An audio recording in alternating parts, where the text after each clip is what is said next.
मी विनंती करतो अतुल कुलकर्णी यांना की आमिर खान आज इथे उपस्थित राहू शकले नाही, पण त्यांनी त्यांचं मनोगत व्यक्त केलंय, तर ते अतुल कुलकर्णी आपल्या समोर त्याचं अभिवाचन करतील.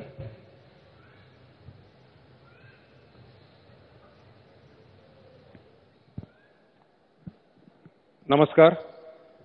आता जितेंद्र जोशी म्हणाले त्याप्रमाणे हे आमिर खानजींचं भाषण आहे की जे मी आज इथे तुम्हाला वाचून दाखवतोय.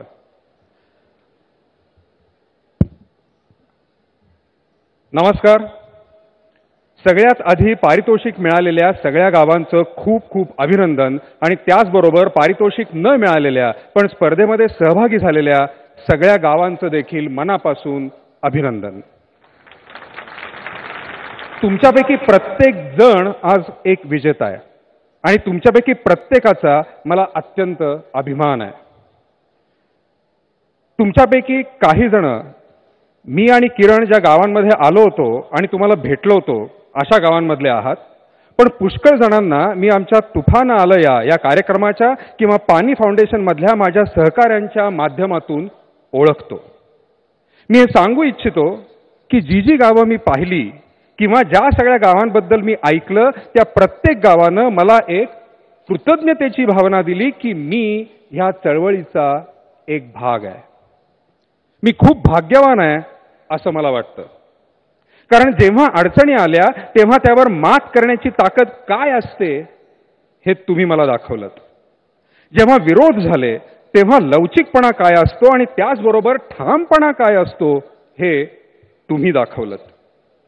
काही जणांची उदासीनता दिसली तर वैयक्तिक त्याग काय असतो हेही तुम्हीच दाखवलं.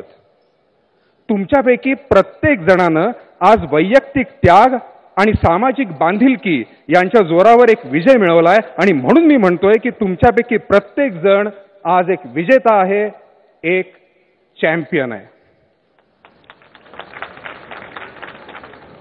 तुमच्यापैकी प्रत्येकानं एक अमूल्य अशी गोष्ट आज जिंकली आहे. पाण्यापेक्षा देखील अमूल्य अशी ती गोष्ट तुम्ही मिळवलेली आहे. कुठली ते सांगतो. ज्या ज्या गावांमध्ये सत्या, डॉक्टर पोळ, किरण किंवा मी जातो त्यावेळी एक प्रश्न आम्ही लोकांना विचारतो. आम्ही त्यांना विचारतो की वॉटर कपमध्ये सहभागी व्हायला तुम्हाला आवडलं का, तुम्हाला बरं वाटलं का? आणि या प्रश्नाचं उत्तर त्यांच्या चेहऱ्यांवर दिसतं, त्यांच्या स्मितामध्ये, त्यांच्या डोळ्यांमध्ये दिसतं. अण्णा गुडगुडे, नाड गुडगुडे, दुष्काळ या त्यांच्या आरोळ्यांमध्ये ते दिसतं. वॉटर कपच्या यशाचं रहस्य लोकांच्या चेहऱ्यांवर झळकणाऱ्या या आनंदामध्ये आहे. या स्पर्धेनं लोकांना एकत्र आणलं, संघर्ष कमी केले आणि सहकार्य वाढवलं. आपल्या आयुष्य जगण्याला आणखी एक महत्वाचं कारण दिलं. आपण सगळेच आपापले आयुष्य जगत असतो, पण एक उत्तम वारसा मागे सोडणारं, महाराष्ट्राला पाणीदार करणारी पिढी ही आहे अशी आपली ओळख आपले वारसदार ठेवतील असं आयुष्य जगू शकणं ही खरोखरच एक अभिमानास्पद आणि कृतकृत्य करणारी अशी गोष्ट आहे. आणि म्हणून माझी तुम्हाला कळकळीची विनंती आहे की हा उत्साह, हे जे तुमचं स्पिरिट आहे, ही भावना तुम्ही कधीही गमावू नका.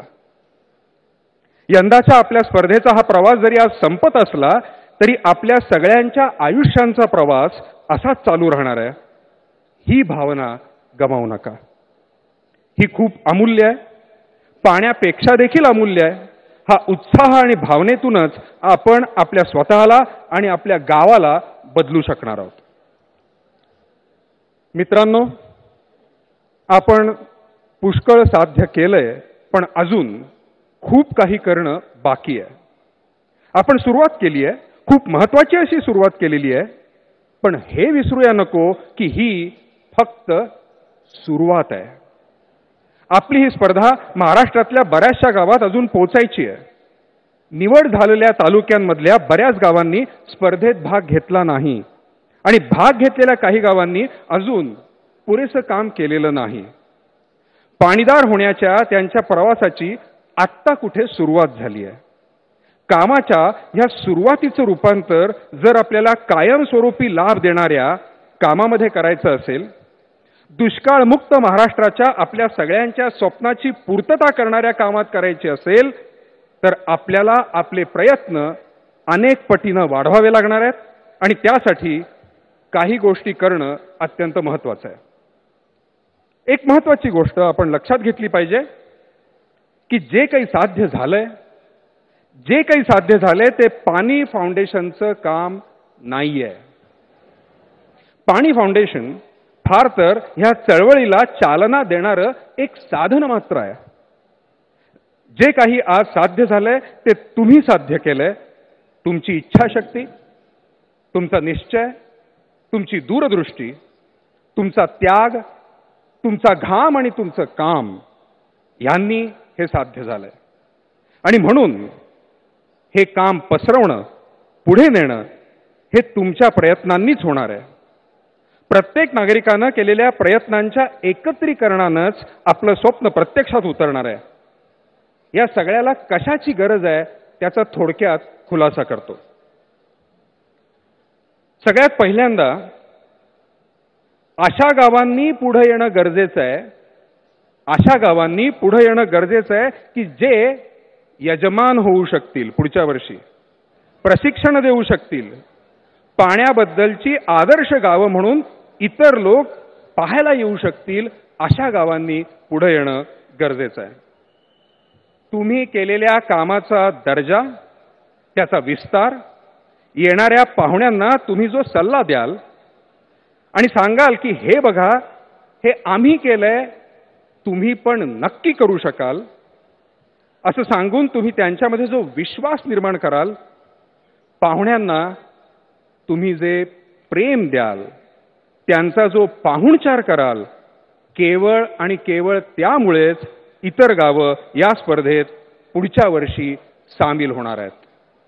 तेव्हा आदर्श पाणीदार गाव बना आणि मग आदर्श यजमान देखील बना. दुसरं म्हणजे पाणी फाउंडेशनची टीम आपल्याला खूप वाढवायची आहे. आपल्याला पाणलोट सेवक लागणार आहेत, सामाजिक प्रशिक्षक लागणार आहेत, तांत्रिक प्रशिक्षक आणि तालुका समन्वयक लागणार आहेत. ही सगळी लोक फक्त तुमच्यामधूनच मिळू शकणार आहेत. तुमच्यापैकी पुष्कळ जणांनी अर्ज केलेत आणि आमच्या टीमनं त्या अर्जाची छाननी देखील सुरू केलेली आहे. परंतु येणाऱ्या काळामध्ये आपल्याला आणखी लोक लागणार आहेत. पण पाणी फाउंडेशनसाठी पूर्ण व्यतिरिक्त आपल्याला असे हजारो कार्यकर्ते लागणार आहेत की जे पाणी माती शेती ह्याबद्दलच्या कामाचे ब्रँड अँबॅसेडर असतील. अशी लोक की जी आपल्या शेजारच्या गावांमधल्या ग्रामसभांमध्ये जाऊन माझं गाव आम्ही कसं पाणीदार केलं याचे अनुभव सांगतील. अशी लोक की जी आपली मित्रमंडळी, नातेवाईक यांना फेसबुक आणि व्हॉट्सॲप ग्रुप्सवरून हे सांगतील की आपण कसं एकत्र येऊन आपलं गाव, आपलं जीवन आमूलाग्र बदलू शकतो. जी लोक हे सांगत राहतील की आम्ही भाग घेतलाय, तुम्ही पण घ्या, अशी लोक, असे ब्रँड अँबॅसेडर्स आपल्याला लागणार आहेत. आपल्याला गावांना पैसे आणि यंत्र पुरवणारे देणगीदार देखील हवे आहेत. या वर्षीच्या वॉटर कपमध्ये भारतीय जैन संघटनेनं अनेक गावांना मोठ्या प्रमाणात यंत्र पुरवली. त्यांची मदत यंदाच्या स्पर्धेमधला फार महत्त्वाचा घटक होती. आपल्याला अशी खूप मदत लागणार आहे. यावर्षी 1 मेला महाराष्ट्र दिनी आम्ही चला गावी हा उपक्रम राबवला. या उपक्रमाअंतर्गत शहरांमध्ये राहणाऱ्या हजारो लोकांनी वॉटर कपमध्ये भाग घेतलेल्या खेड्यांमध्ये जाऊन श्रमदान केलं. या शहरांमधून आलेल्या लोकांपैकी कित्येक जण या 1 दिवसाच्या उपक्रमानंतर देखील त्या गावांमधल्या कामात सहभागी होत राहिले. हा आकडा आपल्याला खूप मोठ्या प्रमाणात वाढवायचा आहे. आपल्याला असे लाखो कार्यकर्ते तयार करायचे आहेत. शहरात राहणाऱ्या लोकांनी स्वतः होऊन पुढाकार घेऊन शहर आणि खेड्यांमधलं अंतर कमी करण्याचा प्रयत्न मोठ्या प्रमाणात करायला हवा आहे. यावर्षी महाविद्यालयीन विद्यार्थ्यांनी खूप महत्त्वाची भूमिका बजावली. काही विद्यार्थ्यांनी तर आपला मुक्कामच खेड्यांमध्ये हलवला आणि गावकऱ्यांना मदत केली. असे हजारो नव्हे, लाखो विद्यार्थी आपल्याला हवे आहेत. महाराष्ट्रभरातल्या महाविद्यालयीन विद्यार्थ्यांना मी याची खात्री देतो की तुम्हाला ह्या सगळ्यासाठी एक अनुभव, एक अप्रतिम असा अनुभव मिळेल आणि तुम्हाला खूप काही यातून शिकायला देखील मिळेल. सुप्रसिद्ध अभिनेते आणि अभिनेत्री सोनाली कुलकर्णी, जितेंद्र जोशी, सई ताम्हणकर, अनिता दाते, प्रतीक्षा लोणकर, भारत गणेशपुरे, गिरीश कुलकर्णी, सुनील बर्वे यांनी गावांचा उत्साह वाढवण्याचं, त्यांना मेंटरिंग करण्याचं खूप मोलाचं काम केलं. पडद्यावरची ही मंडळी प्रत्यक्ष कामांच्या ठिकाणी गेली. आपल्याला अशी आणखी नटमंडळी आणि इतर कलाकार हवे आहेत. प्रत्येक छोटा प्रयत्न खूप मोठं, खूप मोलाचं काम करणार आहे.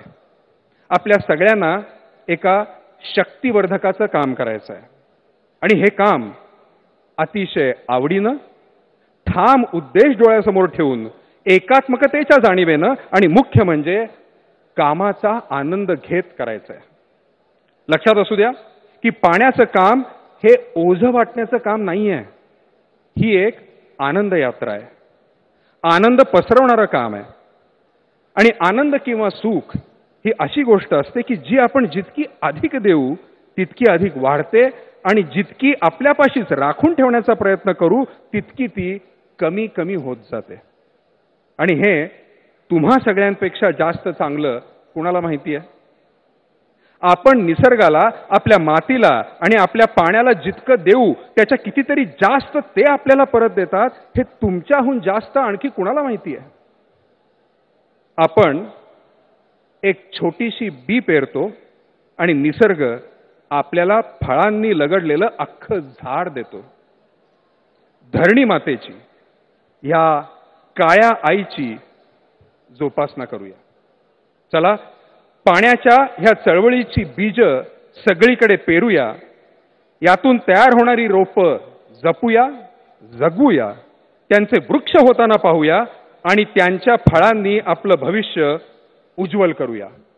जय हिंद, जय महाराष्ट्र.